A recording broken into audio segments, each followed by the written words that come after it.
Rotary engine rebuilds. If you don't need one now, you will need one in the future. And for that purpose, I've asked you guys to post the names of Rotary repair shops from all over the world so you can gather them in one place. And that one place is my website. So let's check it right now and I'll show you what I got. I'll post a link to it in the description. And the first thing that strikes the eye is the countdown to the beginning of this year's drift build season in April, which will be longer, more exciting, and filled with epic mods and track days. Anyway, back on topic. If we click on RX8 Hub and then on Global Rotary Repair Shops, we will arrive on the main page where you'll find all the countries that have specialized Rotary repair shops. The list is not complete, so if you know of a Rotary repair shop that is not on this list, use this form where you fill out your email, name of the repair shop, the location, and then post the link to their website or Facebook page. The more we gather, the more useful this page will be. So now if we click on Australia, we have a list of shops with their name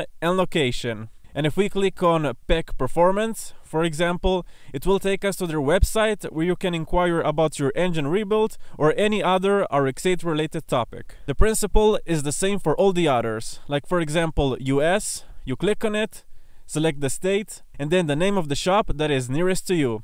And there you go, simple as that. So if you know of a Rotary repair shop or country that was not on the list, use the form and I'll add it. And this is it for this topic. So I hope you guys found it useful, and if you did, give this video a big thumbs up and hit the subscribe button so you won't miss out on the new drift build season.